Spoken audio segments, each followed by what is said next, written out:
following is special programming from WBRNRadio and the Boston Red Network.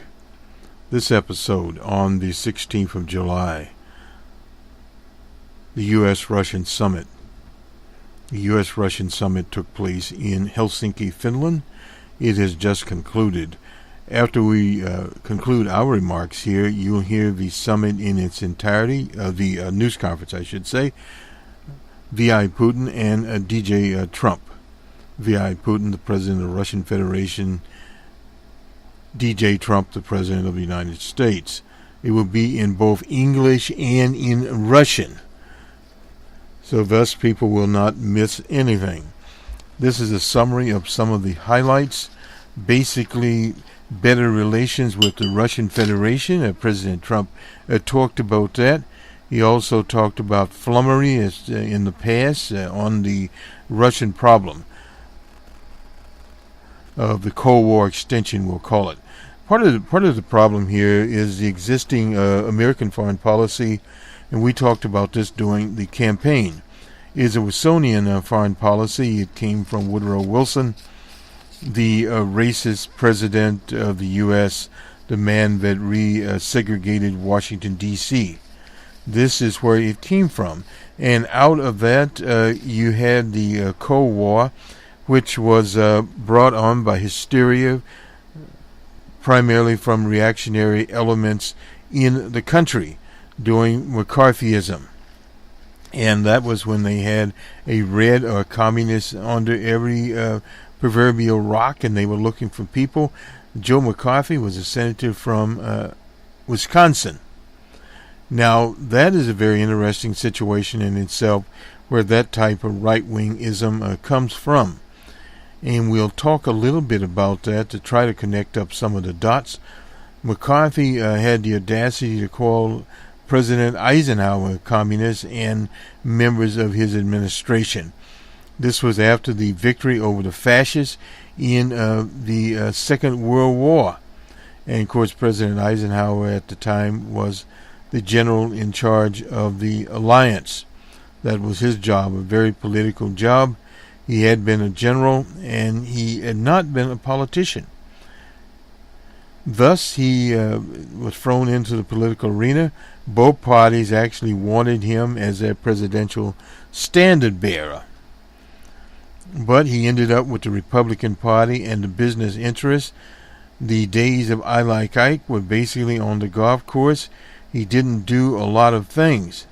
It was a different time in the 50s, and you hear that marker brought about by DJ Trump's Make America Great Again. He's talking about the 50s and the 60s. Of course, the 60s, you had the Vietnam War. But every worker had a chicken in the kitchen, so to speak. Employment was beefed up for the war because it was a very labor-intensive operation in terms of manufacturing. But during the 50s, you had some little recessions there. That was right after President Harry S. Truman in 1948 to 1951 was his time. He had been a vice president for Franklin Delano Roosevelt. And Roosevelt actually is the man responsible now for some of the progressive things going on. He insisted over the objection of Winston Churchill that the Chinese have a permanent seat on the Security Council. When Churchill looked at the Chinese as just simply called Chinaman, and we'll clear that up a little bit of some of the things he had to say. But you have to understand, in the time in which Churchill lived, was a different decade, but some of the same foreign policy type things have filtered in through Wilsonian foreign policy under Wilson, and later became in the Democratic Party. Now, after McCarthy, you had the Cold War officially started in the early days of, or in the latter days, I should say, of President Truman. But not to the extent that it later went into and was championed by the Democratic Party as the Cold Warriors. You had such people as Hubert Humphrey were big Cold Warriors. And that blemished the thinking in American foreign policy. The idea since the missile crisis that was in the 60s under John F. Kennedy. But John F. Kennedy was not a Cold Warrior, and nor were the intellectuals and policy people around him. They were going to stop some things from happening, including the Vietnam War. Now, under LBJ was suckered into that war, diverted resources from his war on poverty. LBJ, the greatest domestic president the U.S. ever had. But you have to understand the seeds that grew the forest around LBJ. This whole anti-communist thing came out of the 50s, and at the onset or the outset of World War II. This was the hat that they wore. And the academic types didn't have very many think tanks in those days, but those people were the people that literally believed and drank the same Kool-Aid. And you had that continually through the Democratic Party, and the basic senators, you can look at most of them, that supported the Vietnam War. It was just not LBJ. Then when Nixon came along with his right-wing regime, a moderate right-wing regime, he'd call it, he was a vice president under President Eisenhower. And President Eisenhower, through his speechwriter, had warned of the industrial complex, military-industrial complex. But Nixon brought that in, and these are some of the policies there. Now, Nixon also went to China, opened, as they say, the Great Wall up under Henry Kissinger. So you had a little different situation there. And then after Nixon's resignation, you had Carter. But Jimmy Carter brought together this so-called human rights program, and that was aimed at the socialist countries primarily. Because in the U.S. you still had pockets of apartheid. Yes, you had the Voting Rights Act was passed, but you did not have African Americans fully integrated into the country. Handy Andy Young, who later became the mayor of Atlanta and was in the House of Representatives at the time, was one of the UN ambassadors. So President Carter did start on a limited basis of integrating African Americans into foreign policy. One thing you have to note, at the news conference in Helsinki, I did not see an African American there in the journalism corps. You can look at the film and see if you find any. And this is one of the valuable things that we just concluded the 2018 World Cup, FIFA World Cup, that was held in the Russian Federation in Moscow. President Trump received a soccer ball, which he gave to his wife, and congratulated President Putin on conducting this particular affair. But now back to the foreign policy. The foreign policy pretty much remained the same through administrations. You then had George H.W. Bush, and in Reagan's era, the word détente came out. And of course, Reagan met with Chairman Gorbachev, and they pursued much more friendly relationships. And by the time the first President Bush, George H.W. Bush, came along, the Cold War had officially ended. However, the old Wilsonian foreign policy showed its ugly head once again after the neocons got into G.W. Bush's administration. And they basically, their whole idea was an America First program, but a different type of America First program, that they would take the American exceptionalism throughout the world. The whole idea of the Trotskyist idea, and many of these people came from there, the idea of a permanent revolution, I should say, or in their case, evolution. This is what they believed in. And they took it in, and under G.W. Bush, you had the Iraq War, and you also had the war in Afghanistan on the false pretenses. This is what they would go to. And then Barack Obama came in, and unfortunately for Barack Obama, when he made the Hillary Clinton, otherwise known as Crooked Hillary, the Secretary of State, she pursued an anti-Russian foreign policy. Now, They had, the State Department had sponsored NGOs in the Russian Federation to advance the interests of anti-Putin candidates under the guise of human rights. They did the same thing in the Ukraine and overthrow the government in the Ukraine.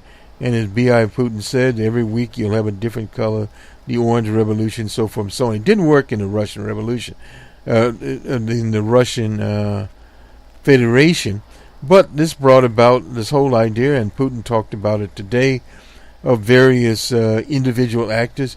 He pointed out George Soros, but George Soros never engaged in the type of activity that is talked about here. But in the Russian Federation, you had these NGOs who actually had offices in Moscow. The foundations, various other people, provided them with the types of materials they needed to produce commercials, to publish. They had printing presses and that sort of thing. They could go onto social media. The whole 9 yards they were able to do. Now, you did not have Russian NGOs set up in the U.S. to specifically go into the election. What you had was, quote-unquote, third parties. And these are shadowy third parties. We don't exactly know who they were. The indictments the other day of some people in the Russian intelligence service, V.I. Putin answered that question in terms of, in 1999, this would have been during the last days of the Clinton administration, that they in fact do have some type of procedure, not exactly an extradition treaty, but a procedure whereby the FBI intelligence forces could come to Moscow and ask questions of these defendants in that type of proceeding. And at the same time, the investigators from the Russian Federation could ask questions of people in the U.S. So it's a cross situation, and as Harry Reid said, the devil is in the details. The FBI and intelligence agencies would never go through this procedure because they would have to put it out there. And then DJ Trump asked today, where is the Hillary server? Well, we don't know the question. We'll see if it comes out later where it is. There was another gentleman that was involved there that had a survey. It's all disappeared. And the so-called 30,000 emails, we don't know if they have existed or not, but they have disappeared. From being in IT for a very, very long time, we understand that what Hillary Clinton had, and we've done special programming. You can go back to our open source report that is part of WBRNRadio and the Boston Red Network, where we talked in detail about what the so-called Hillary server was. It wasn't the type of server that you would think. It was a server in the sense that it was a hosting operation based in the basement of her house, but the actual feed was coming from an ISP, I believe, in New Jersey. We sort of have arrangements with ISPs in Los Angeles and in Florida and points between, that our mail is then relayed to us and hosted on our servers, and it's also on other servers. Now, we don't have a mail server set up as such. So basically what we are doing is using a program like Pi. And I don't want to get too much into the technical stuff here, but that's basically what you're doing. And that allows you to come in from various outlets. In other words, she could bring in mail from Hillary.com or her mail from AOL or whatever other providers that you can use. You can do the same thing, incidentally, with an open source program like Thunderbird. It allows us to bring in email from various people like Gmail, etc., across the board. And we could do the same thing at our Cranston server if we wish to bring all of those in. But we're using our own internal mail that is hosted, a little bit different situation. So basically what she had is a fetch mail operation. Now, as to what was on the ISP servers, we truly don't know, because she had a number of those out there, and those emails that were fetched in, we'll call it fetched in, to her server, but she had various servers.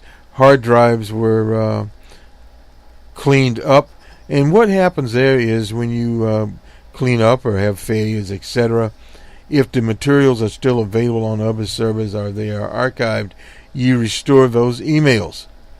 Now, evidently, it appears she had some trouble with some of her archives, and that's not unusual. But again, this was meant as a home-baked kind of server, primarily for personal use, but it ended up being a server for many, many things. Other secretaries of state, including Colin Powell, used an AOL account. President Bush did also. Plus the State Department accounts, they have their own system there. And also the Hillary received hundreds and thousands of emails from all sorts of individuals. Some were in the State Department, some were not. Some were like Podesta, they got hold of his stuff, that were sending or copying to her. So in other words, there are thousands of emails out there in this whole situation. So they'd have to investigate that. And you can understand there would be a prolonged investigation. But back from the technical was the monster's foreign policy. Her foreign policy basically was a neocon foreign policy, but she would have been into Syria and into Damascus. No doubt about it. We know that from the situation in Libya under the late Colonel Gaddafi, who was murdered. They went in, bombed Libya, told the same big lie that Colonel Gaddafi was poisoning his own people. That's the same scheme that they were tried to do on President Assad. And then we have this shadowy operation called ISIS, or Islamic State. The problem is the so-called Islamic State is about to disappear from the earth. They were a combination of bandits and various other factions, depending on which country we're in. In Iran, in Iraq, for instance, they were there. Some Baptists were in there. These were people that generals that were loyal to the late President Saddam Hussein. But you also had other banditos in there that got onto a big, broad thing and called themselves ISIS, Islamic State. Now, those people and other jihadists and various other factions traveled to Syria and got into a civil war. Now, in Syria, there were all types of factions sponsored by the West. Now, that's to be understood. There's still some of these ISIS factions around yet that were sponsored by the CIA, the Mossad, etc. I believe President Trump today said about 98% of ISIS, you don't hear about them anymore, or Islamic State has been destroyed. And now the Syrians, the Russians, Federation, and the U.S. are working with the Zionist state to come about some accommodation in the Golan Heights. That's a very important situation there, and can only be done through a combined effort and treaties. It has to happen. This is the same thing with wars. Wars, military wars are there. You had war for almost 20 years in Afghanistan, accomplished basically nothing. You had the war in Iraq, left the place literally a disaster area. Libya, they destroyed the country, and the country's still not gotten developed or redeveloped to the point that Colonel Gaddafi had it. So these are the minuses or negative factors out of the type of foreign policy Hillary the Monster Clinton would have pursued. So now what has happened, there is a new foreign policy. He called it the America First policy, but that's not exactly what it is. It is somewhat of an isolationist policy that has been around before, not interfering in the domestic operations of other countries, or at least, but at the same time you have CIA operators out there and these various groups like the Blackwater that are fighting under no flag at all in Afghanistan and various other places around the world. So you still have these covert wars going on and various people in there. In the news conference today, they talked about Crimea. They had a referendum there, and the people there, and you have to understand, many of those people where ethnic Russians decided they would stay with the Russian Federation. Now, this is an interesting situation, and this extends even into these so-called Baltic states, that many of those were part of the old USSR. And now in very small countries, example, Croatia, 4 million people. Now, why did these countries splinter off? They would have been better off in the USSR. And now the Croatian people face high unemployment, etc. And if you go to Estonia and various of these, they're not doing that well economically. They have been, for political reasons, put into NATO, or into actually the EU. And that is some of them. An example of Poland still has a lot of political problems. They have right-wing regimes, all of these things on top of that.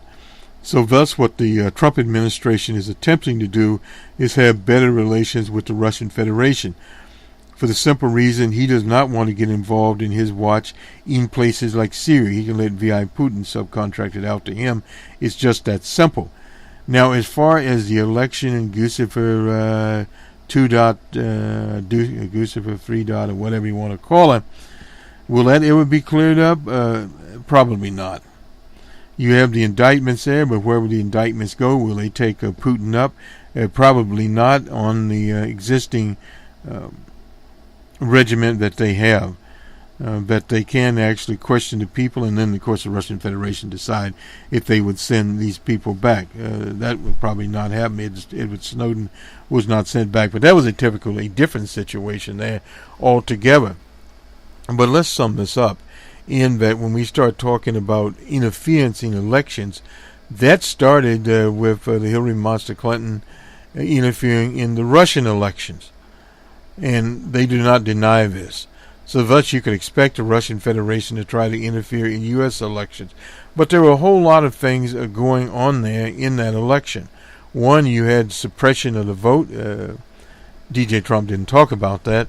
These Republican governors and legislatures had suppressed as much of the vote as humanly possible to deny people not only days on so-called extended voting in places like North Carolina, but scrubbing people from the rolls in places like Ohio and in Wisconsin on the Boss Walker. And you go on and on. There's a big list. On the Scott in Florida, the same thing happened. So it was a very close election. Trump was talking about, well, in electoral votes it was obviously different because Trump won Pennsylvania, in Ohio with all the electoral votes, and Texas, the very large states. He won a lot of very small states also. So there was a difference there. Had the Hillary Clinton won Pennsylvania, Michigan, and Wisconsin, it would have all literally changed, and she would be in the White House now and not DJ Trump. But there were 80,000 votes there, and we know from experience, literally, I don't usually use that word, but we'll say from the history of what happened in Florida. It was down to 500 or less votes, and that was in dispute. The Supreme Court stopped it, and thus G.W. Bush stole the election and won Florida, which was the only thing left, by the 500 or so votes, or less than 500 votes. They then found a whole precinct full of votes there. So in other words, if the recount would have continued in that case, it would have been way less than the 500 votes. It probably, at least to our model, down in the 3 to 200s. And with that precinct, she still could have pulled it out. Or, excuse me, Howard Gore could have pulled it out in Florida. And then you have a different historical situation. But what came of this, to sum it up, I suppose, in a couple of sentences, virtually nothing changed in terms of DJ Trump's posture. He's talking about witch hunts, and that's the word that went out. He is in the world press, and people that hear press accounts of this particular summit, that will be what will be left with them. And now as far as the Washington Post and various others, we'll take a quick look at them, have to say it doesn't matter that much because the history is already out there, and since Trump has basically their headline is Trump offers little pushback to Putin's denial of interference. He cast doubt on the U.S. intelligence agency's findings, and there's even a transcript here of the news conference. We'll see. We may put this on. I'm not sure we would. Anyway, the joint news conference, everything Putin could dream for, no doubt about that, with the soccer ball. And at the same time, he was congratulated on his masterful display via the 2018 World Cup. So, incidentally, Prime Day is coming up. That is at Amazon's become a chance for strikers and consumer protest. Thousands of employees worldwide have walked off jobs of the company's on the company's biggest sales day to bring about conditions. So this has become 1,800 Amazon workers in Spain went on strike during a Monday. Today is a Prime Day. It's a 36-hour strike that is in Spain where they're unionized. And of course, Burroughs owns the Washington Post. In the U.S., advocacy groups are planning consumer rallies outside of Whole Foods and to protest the sale of Nazi, Confederate, and white supremacist merchandise through the Amazon marketplace of third-party suppliers. People are demanding, and not just from politicians, but also from business. The Action Center on Race and Economy said in a statement promoting protests at Whole Foods. So this is some of what is going on here. Employees, workers in Germany are expected to affect 6 warehouses there. Prime Day is expected to bring in $3.4 million for the company, up from an estimated $2.4 billion. I'm sorry, this is a billion. This is called Coresight Research. Amazon created a discount event 4 years ago, and some other retailers are planning, Kohl's, Macy's, and Target, eBay, etc. Anyway, nonetheless, this is an Amazon situation. There's not a lot of difference between the Black Friday and various other promotions and this one coming up.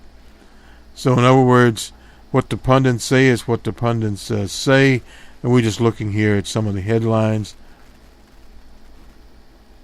Shock as Trump backs Putin, election meddling. Well, he no less has backed it.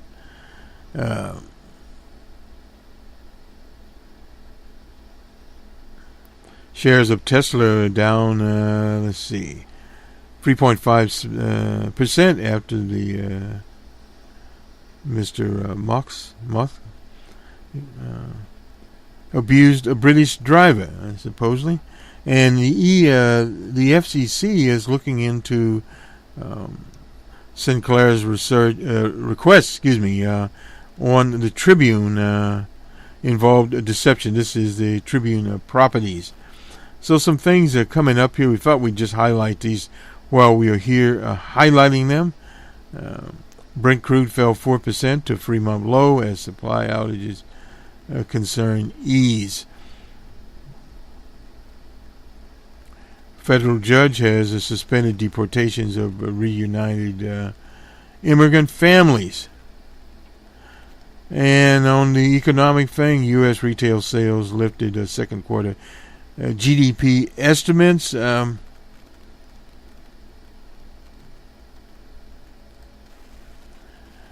This is from the Reuters, incidentally, and I believe these are just estimates here. This is also tomorrow, I believe, is when Lawrence Powell appears before the Congress in the Humphrey Hawkins type of hearings. And we won't spend any time on this. Go quickly to the BBC as we wind up, and we will go to President Putin and President Trump. The headline of the BBC is Trump sides with Russia against FBI, and this is what the world will see out here. And one of the notes from DJ Trump, there was nobody to collude with, he says. So in other words, nothing has changed there. What has happened is that DJ Trump has had an opportunity to literally revise his standard tweets that he's been pushing out, a standard line he's been pushing out since 2016. Will the Democrats benefit from this? Perhaps this will get some synergy or excitement on the Democrats' side in the 2018 elections, but beyond that, very, very little. Now, how this would figure into the confirmation of Kavanaugh with a K, doubtful. There, the Republicans have the votes, and we did on the Monday Morning Quarterback, we talked about that. So we have a number of programs going on here. We're working, incidentally, on BR on the World. That's our international affairs program.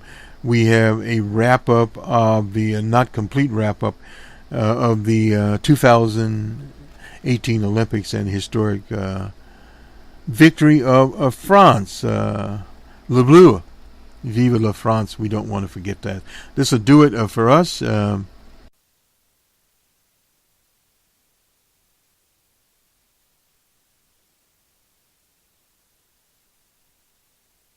You know, the past 3-4 years we had Russia. Jonathan, we're going to end it there. Appreciate it. We take you now to the Presidential Palace in Helsinki, Finland. Спасибо большое. Thank you so much. Мы можем начать работать, как я понимаю. Shall we start working, I guess? Уважаемый господин президент, distinguished Mr. President, ladies and gentlemen, negotiations with the President of the United States, Donald Trump, took place in a frank and business-like atmosphere. I think we can call it a success and a very fruitful round of negotiations. We carefully analyzed the current status, the present and the future of the Russia-United States relationship, key issues of the global agenda. It's quite clear to everyone that the bilateral relationship are going through a complicated stage, and yet those impediments, the current tension, the tense atmosphere, essentially have no solid reason behind it. The Cold War is a thing of past. The era of acute ideological confrontation of the two countries is a thing of remote past, is a vestige of the past. The situation of the world changed dramatically. Today, both Russia and the United States face a whole new set of challenges. Those include a dangerous maladjustment of mechanisms for maintaining international security and stability, regional crises, the creeping threats of terrorism and transnational crime. It's the snowballing problems in the economy, environmental risks, and other sets of challenges. We can only cope with these challenges if we join the ranks and work together. Hopefully, we will reach this understanding with our American partners. Today's negotiations reflected our joint wish with President Trump to redress this negative situation in the bilateral relationship, outline the first steps for improving this relationship to restore the acceptable level of trust and going back to the previous level of interaction on all mutual interest issues. As major nuclear powers, we bear special responsibility for maintaining international security. Admitted vital, and we mentioned this during the negotiations, it's crucial that we fine-tune the dialogue on strategic stability and global security and non-proliferation of weapons of mass destruction. We submitted our American colleagues a note with a number of specific suggestions. We believe it necessary to work together further on to interact on the disarmament agenda, military and technical cooperation. This includes the extension of the strategic offensive arms limitation treaty. It's the dangerous situation with the global American anti-missile defense system. It's the implementation issues with the INF treaty. And of course, the agenda of non-placement of weapons in space. Мы за продолжение сотрудничества в области борьбы с террором. We favor the continued cooperation in counterterrorism and maintaining cybersecurity. И хочу отметить, что And I'd like to point out specifically that our special services are cooperating quite successfully together. The most recent example is their operational cooperation within the recently concluded World Football Cup. In general, the contacts among the special services should be put to a system-wide basis, should be brought to a systemic framework. I reminded President Trump about the suggestion to re-establish the working group on anti-terrorism. We also mentioned a plethora of regional crises. It's not always that our postures dovetail exactly, and yet the overlapping and mutual interests abound. We have to look for points of contact and interact closer in a variety of international fora. Clearly, we mentioned the regional crisis, for instance, Syria. As far as Syria is concerned, the task of establishing peace and reconciliation in this country could be the first showcase example of the successful joint work. Russia and the United States apparently can act proactively and assume leadership in this issue and organize the interaction to overcome humanitarian crisis and help Syrian refugees to go back to their homes. In order to accomplish this level of successful cooperation in Syria, we have all the required components. Let me remind you that both Russian and American military acquired a useful experience of coordination of their action, established the operational channels of communication, which permitted to avoid dangerous incidents and unintentional collisions in the air and in the ground. Also, crushing terrorists in the southwest of Syria, the south of Syria, should be brought to the full compliance with the Treaty of 1974 about the separation of forces, of Israel and Syria. This will bring peace to Golan Heights and bring more peaceful relationship between Syria and Israel, and also to provide security of the State of Israel. Mr. President paid special attention to the issue during today's negotiations, and I would like to confirm that Russia is interested in this development and this will act accordingly. Thus far, we will make a step toward creating a lasting peace in compliance with the respective resolutions of Security Council, for instance, the Resolution 338. We're glad that the Korean Peninsula issue is starting to resolve. To a great extent, it was possible thanks to the personal engagement of President Trump, who opted for dialogue instead of confrontation. We also mentioned our concern about the withdrawal of the United States from the JCPOA. Well, our U.S. counterparts are aware of our posture. Let me remind you that thanks to the Iranian nuclear deal, Iran became the most controlled country in the world. It's submitted to the control of IAEA. It effectively ensures the exclusively peaceful nature of Iranian nuclear program and strengthens the non-proliferation regime. While we discussed the internal Ukrainian crisis, we paid special attention to the bona fide implementation of Minsk agreements by Kiev. At the same time, the United States could be more decisive in nudging the Ukrainian leadership and encourage it to work actively in this. We paid more attention to economic ties and economic cooperation. It's clear that both countries, the businesses of both countries, are interested in this. American delegation was one of the largest delegations on the St. Petersburg Economic Forum. It featured over 500 representatives of American businesses. We agreed, me and President Trump, we agreed to create a high-level working group that would bring together captains of Russian and American business. After all, entrepreneurs and businessmen know better how to articulate this successful business cooperation, we'll let them think and make their proposals and suggestions in this regard. Once again, President Trump mentioned the issue of the so-called interference of Russia in the American elections, and I had to reiterate things I said several times, including during our personal context, that the Russian state has never interfered and is not going to interfere into internal American affairs, including the election process.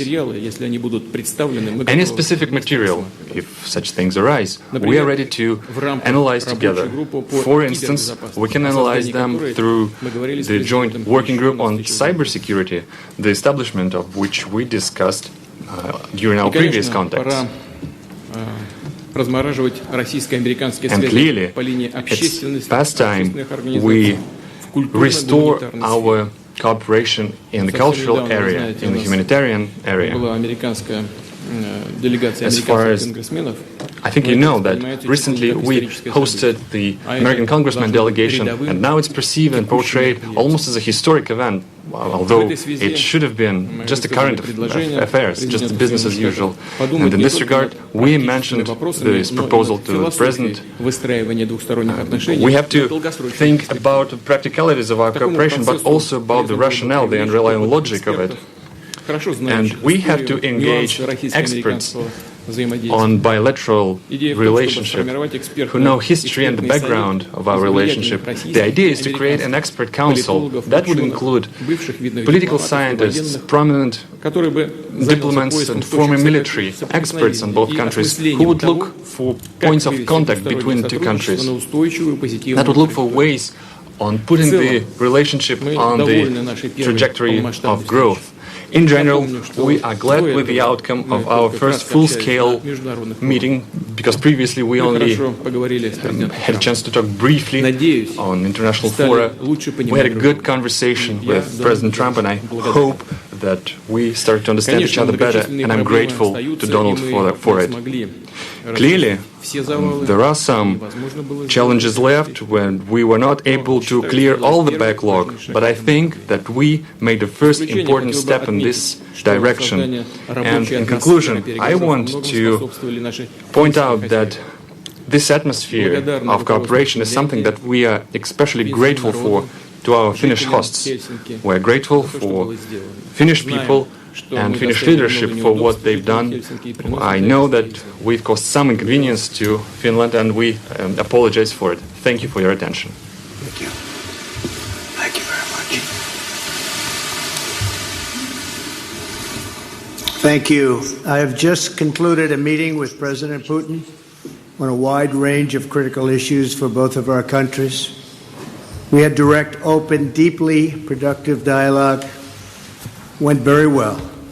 Before I begin, I want to thank President Niinisto of Finland for graciously hosting today's summit. President Putin and I were saying how lovely it was and what a great job they did. I also want to congratulate Russia and President Putin for having done such an excellent job in hosting the World Cup. It was really one of the best ever.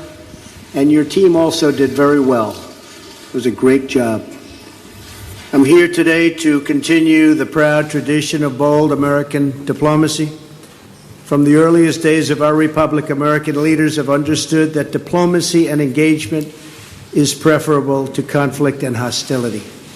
A productive dialogue is not only good for the United States and good for Russia, but it is good for the world. The disagreements between our two countries are well known, and President Putin and I discussed them at length today. But if we're going to solve many of the problems facing our world, then we're going to have to find ways to cooperate in pursuit of shared interests. Too often in both recent past and long ago, we have seen the consequences when diplomacy is left on the table. We have also seen the benefits of cooperation. In the last century, our nations fought alongside one another in the Second World War. Even during the tensions of the Cold War, when the world looked much different than it does today, the United States and Russia were able to maintain a strong dialogue. But our relationship has never been worse than it is now. However, that changed as of about 4 hours ago. I really believe that. Nothing would be easier politically than to refuse to meet, to refuse to engage, but that would not accomplish anything. As president, I cannot make decisions on foreign policy in a futile effort to appease partisan critics or the media or Democrats who want to do nothing but resist and obstruct. Constructive dialogue between the United States and Russia afford the opportunity to open new pathways toward peace and stability in our world. I would rather take a political risk in pursuit of peace than to risk peace in pursuit of politics. As president, I will always put what is best for America and what is best for the American people. During today's meeting, I addressed directly with President Putin the issue of Russian interference in our elections. I felt this was a message best delivered in person. Spent a great deal of time talking about it, and President Putin may very well want to address it, and very strongly, because he feels very strongly about it, and he has an interesting idea.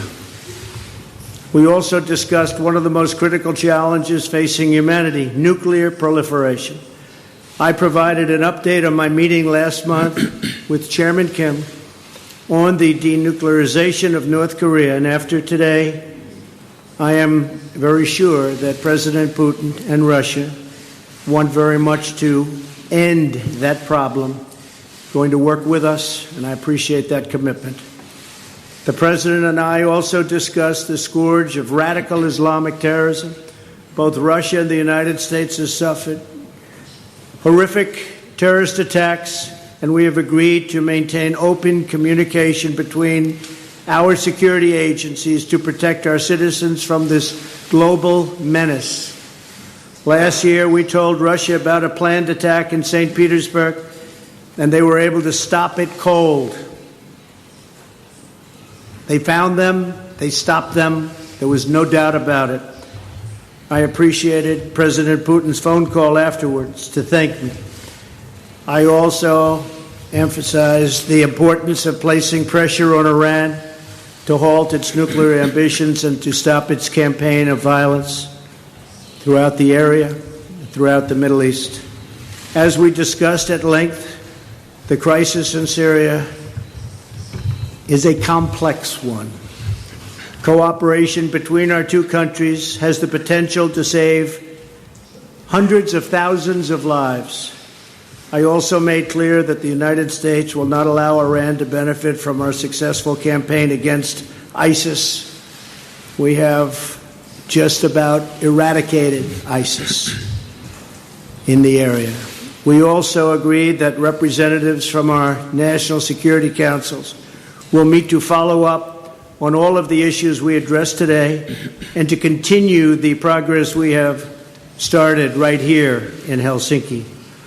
Today's meeting is only the beginning of a longer process, but we have taken the first steps toward a brighter future, and one with a strong dialogue and a lot of thought.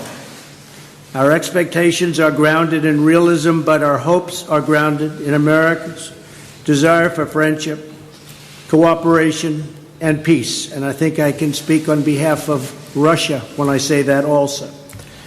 President Putin, I want to thank you again for joining me for these important discussions and for advancing open dialogue between Russia and the United States. Our meeting carries on a long tradition of diplomacy between Russia, the United States, for the greater good of all. And this was a very constructive day. This was a very constructive few hours that we spent together. It's in the interest of both of our countries to continue our conversation, and we have agreed to do so. I'm sure we'll be meeting again in the future, often, and hopefully we will solve every one of the problems that we discussed today. So, again, President Putin, thank you very much. Господа президенты, сейчас журналисты смогут задать по два вопроса. Now the journalists would have a chance to ask two questions, two sets of questions each. First, the Russian journalist will ask the question. Please give your affiliation. Good afternoon. My name is Alexei Meshkov, Interfax Information Agency. I have a question to President Trump. During your recent European tour, you've mentioned that the implementation of the Nord Stream 2 gas pipeline makes Europe a hostage of Russia, and you suggested that you could free Europe from this by supplying American LNG. But this cold winter actually showed that the current mechanism of supply of fuel to Europe is quite viable. At the same time, as far as I know, US had to buy even Russian gas for Boston. I have a question. The implementation of your idea has a political tinge to it, or is it a practical one? Because there will be a gap formed in the supply and demand mechanism, and first it's the consuming countries who will fall into this gap. And the second question, before the meeting with President Putin, you called him an adversary, a rival, and yet you expressed hope that you will be able to bring this relationship to a new level. Did you manage to do this? No, actually, I called him a competitor, and a good competitor he is. And I think the word competitor is a compliment. I think that we will be competing when you talk about the pipeline. I'm not sure necessarily that it's in the best interests of Germany or not, but that was a decision that they made. We'll be competing. As you know, the United States is now, or soon will be, but I think it actually is right now the largest in the oil and gas world. So we're going to be selling LNG, and we'll have to be competing with the pipeline. And I think we'll compete successfully, although there is a little advantage locationally. So I just wish them luck. I mean, I did. I discussed with Angela Merkel in pretty strong tones, but I also know where they're all coming from. And they have a very close source.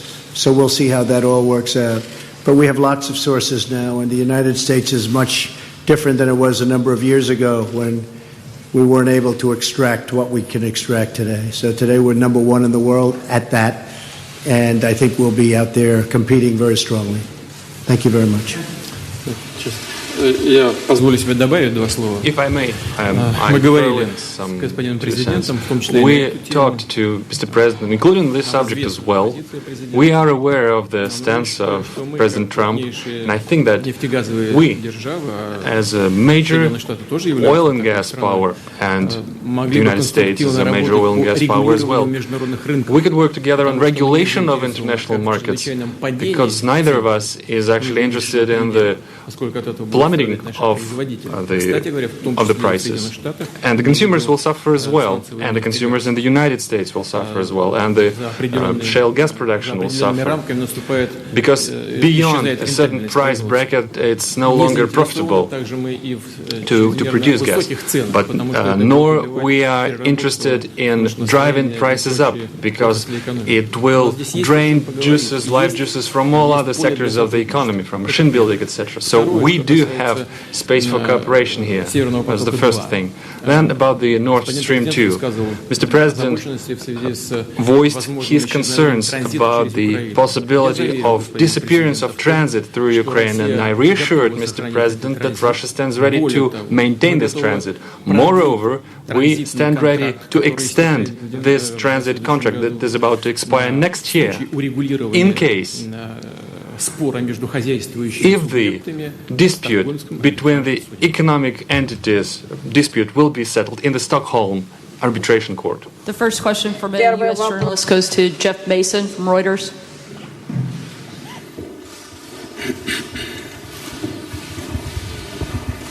Thank you. Mr. President, you tweeted this morning that it's U.S. foolishness stupidity, and the Mueller probe that is responsible for the decline in U.S. relations with Russia. Do you hold Russia at all accountable for anything in particular? And if so, what would you consider them that they are responsible for? Yes, I do. I hold both countries responsible.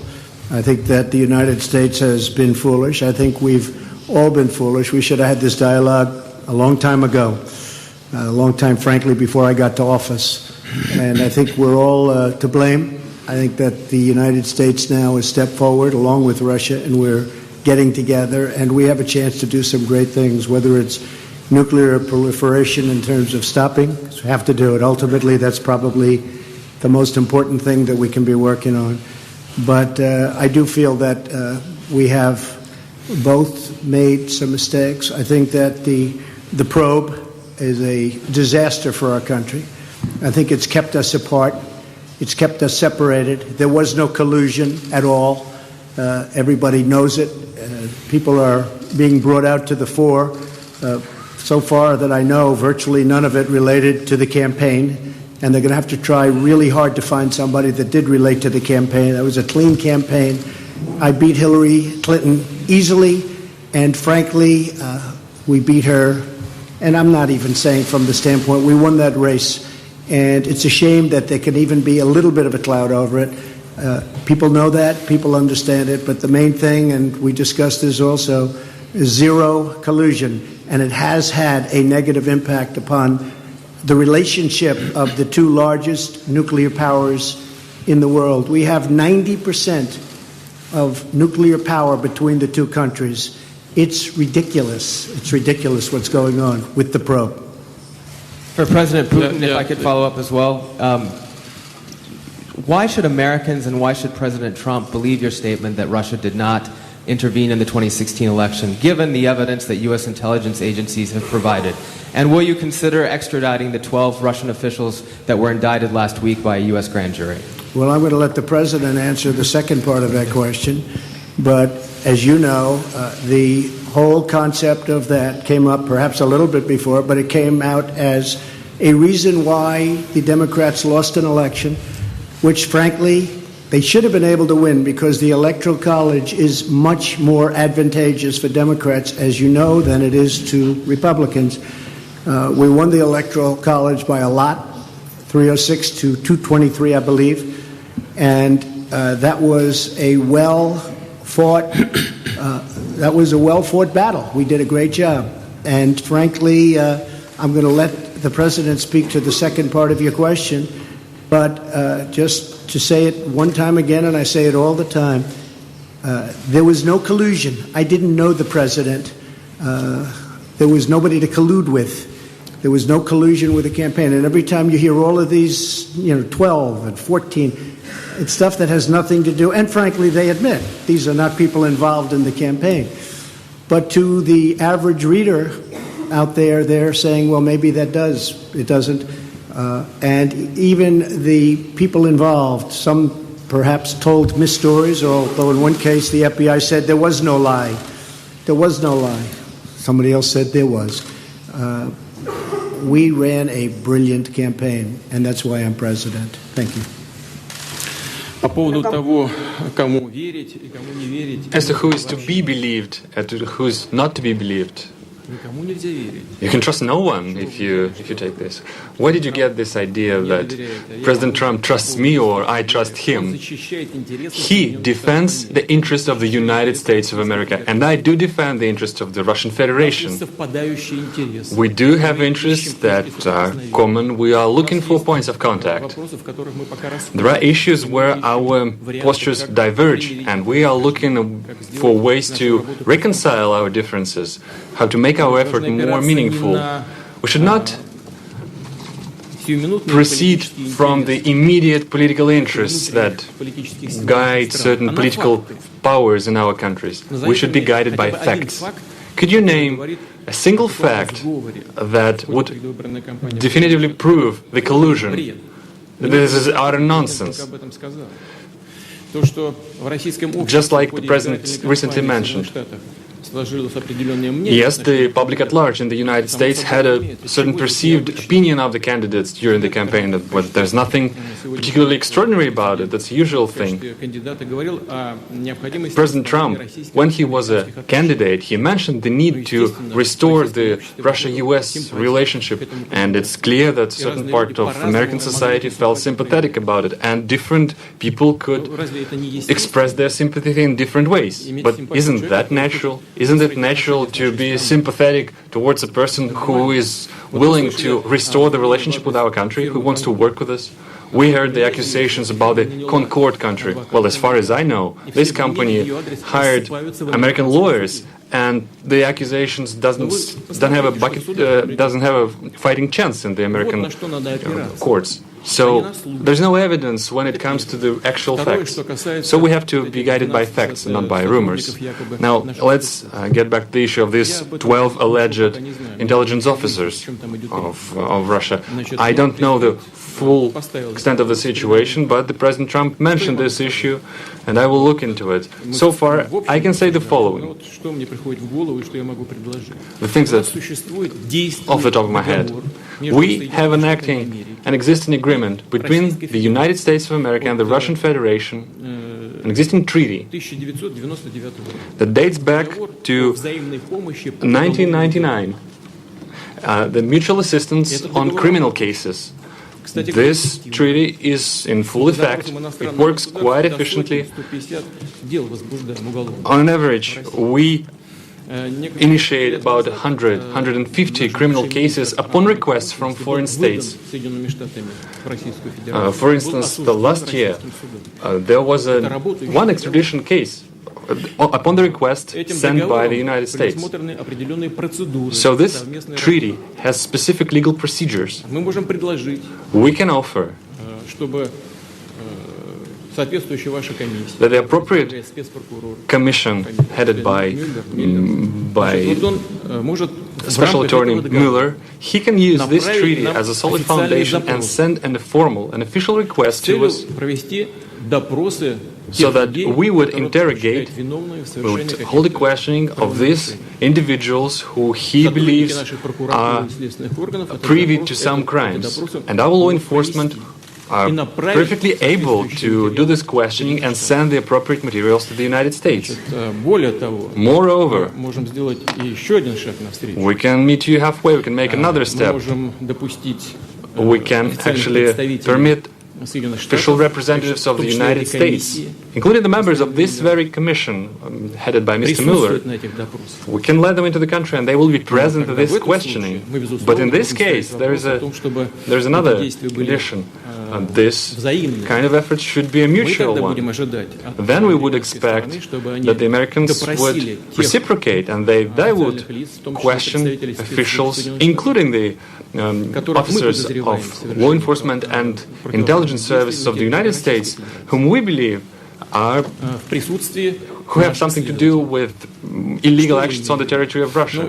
And we have to request the presence of our law enforcement. For instance, we can bring up Mr. Browder in this particular case. Business associates of Mr. Browder have earned over $1.5 billion in Russia.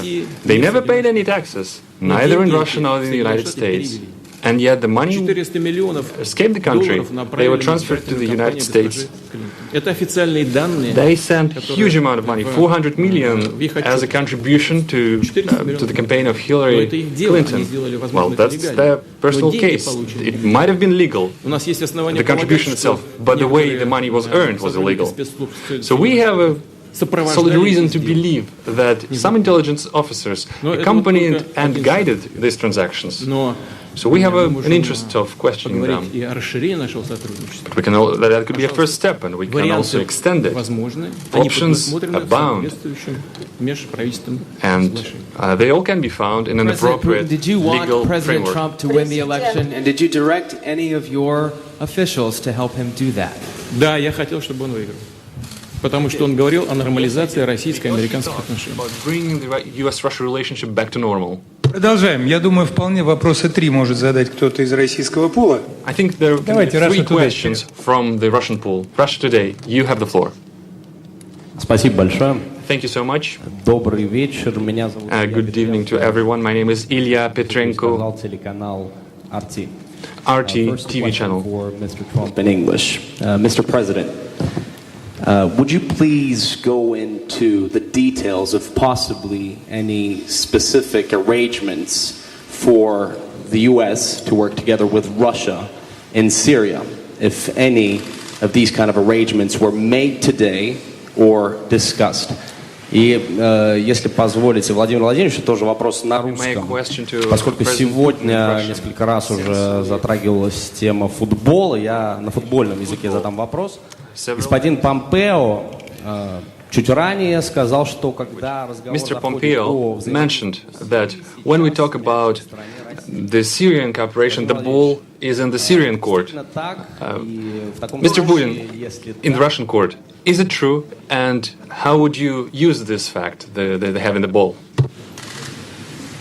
Well, I guess I'll answer the first part of the question. We've worked with Israel long and hard for many years, many decades. I think we've never has anyone, any country been closer than we are. President Putin also is helping Israel, and we both spoke with Bibi Netanyahu, and they would like to do certain things with respect to Syria, having to do with the safety of Israel. So in that respect, we absolutely would like to work in order to help Israel, and Israel will be working with us, so both countries would work jointly. And I think that when you look at all of the progress that's been made in certain sections with the eradication of ISIS, we're about 98%, 99% there, and other things that have taken place that we've done, and that, frankly, Russia has helped us with in certain respects. But I think that working with Israel is a great thing, and creating safety for Israel is something that both President Putin and I would like to see very much. One little thing I might add to that is the helping of people. Helping of people, because you have such horrible...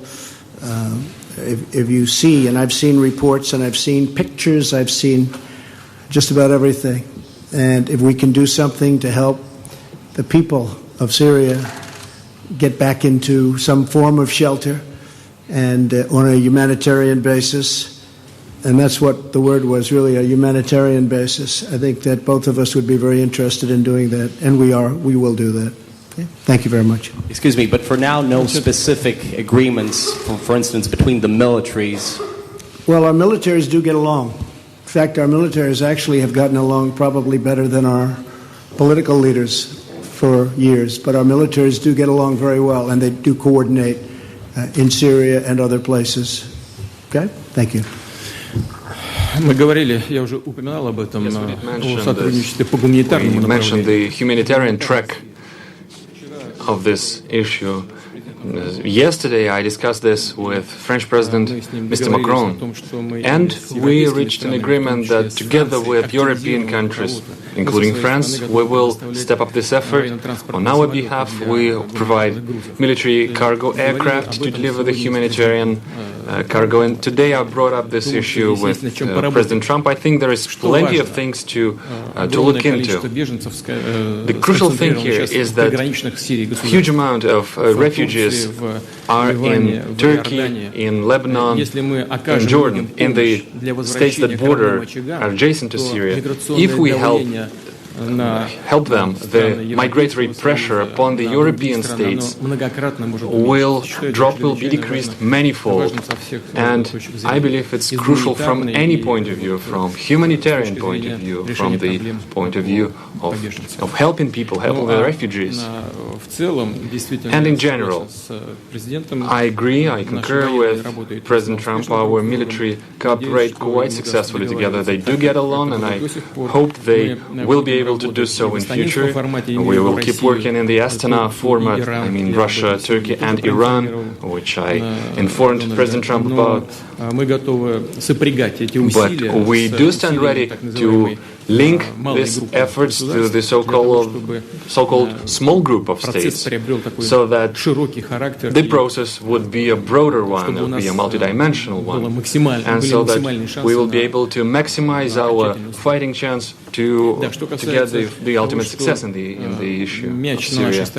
And speaking about having the ball in our court in Syria, President Trump has just mentioned that we've successfully concluded the World Football Cup.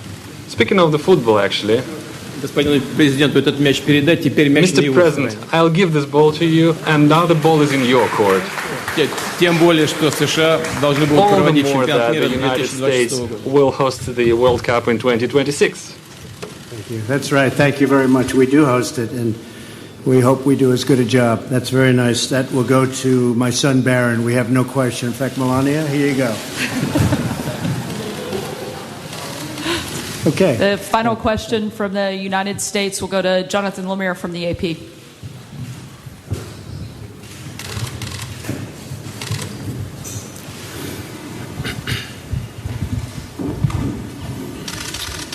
Thank you. Question for each president. President Trump, yes. You first. Just now, President Putin denied having anything to do with the election interference in 2016. Every U.S. intelligence agency has concluded that Russia did. My first question for you, sir, is who do you believe?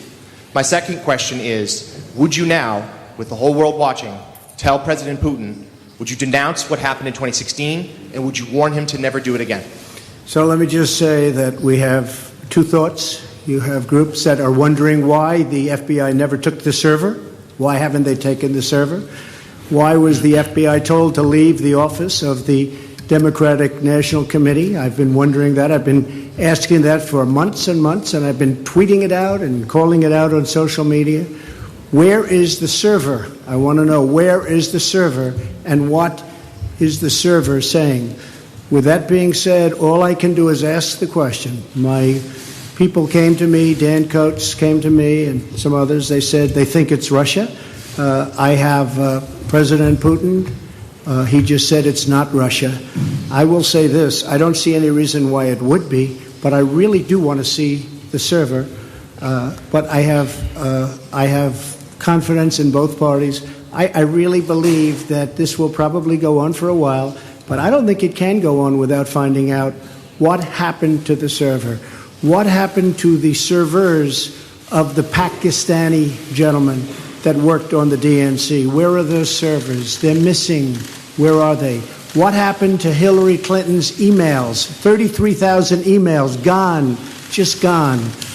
I think in Russia they wouldn't be gone so easily. I think it's a disgrace that we can't get Hillary Clinton's 33,000 emails. So I have great confidence in my intelligence people, but I will tell you that President Putin was extremely strong and powerful in his denial today. And what he did is an incredible offer. He offered to have the people working on the case come and work with their investigators with respect to the 12 people. I think that's an incredible offer. Okay? Thank you. I'd like to add something to this. After all, I was an intelligence officer myself. And I do know how dossiers are made up. Just a second. That's the first thing. Now the second thing. I believe that Russia is a democratic state. And I hope you're not denying this right to your own country. You're not denying that the United States is a democracy. Do you believe the United States is a democracy? And if so, if it is a democratic state, then the final conclusion in this kind of a dispute can only be delivered by a trial, by the court, not by the executive, by the law enforcement. For instance, the Concord company that was brought up is being accused. It's been accused of interference. But this company does not constitute the Russian state. It does not represent the Russian state. And I brought several examples before. Well, you have a lot of individuals in the United States. Take George Soros, for instance, with multi-billion capitals. But does that make him his position, his posture, the posture of the United States? No, it does not. Well, it's the same case. There is the issue of trying a case in the court. And the final say is for the court to deliver. We are now talking about the private, the individuals, and not about particular states. And as far as the most recent allegation is concerned about the Russian intelligence officers, we do have an intergovernmental treaty. Please do send us the request. We will analyze it properly and will send a formal response. And as I said, we can extend this cooperation, but we should do it on a reciprocal basis, because we would await our Russian counterparts to provide us access to the persons of interest for us, who we believe can have something to do with the intelligence services. Well, let's discuss the specific issues and not use the Russia and the U.S. relationship as a loose change for this internal political struggle. A question for President Putin. Thank you. Two questions for you, sir. Can you tell me what President Trump may have indicated to you about officially recognizing Crimea as part of Russia? And then secondly, sir, does the Russian government have any compromising material on President Trump or his family?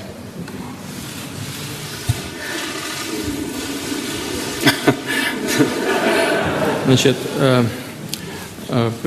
президента Трампа позиция, по-моему, известна. And posture of President Trump on Crimea is well known. And he stands firmly by it. He continued to maintain that it was illegal to annex it. Our viewpoint is different. We held a referendum in strict compliance with the UN Charter and the international legislation. For us, this issue, we put paid to this issue. And now to the compromising material. Yeah, I did heard these rumors that we allegedly collected compromising material on Mr. Trump when he was visiting Moscow. Well, distinguished colleague, let me tell you this. When President Trump visited Moscow back then, I didn't even know that he was in Moscow.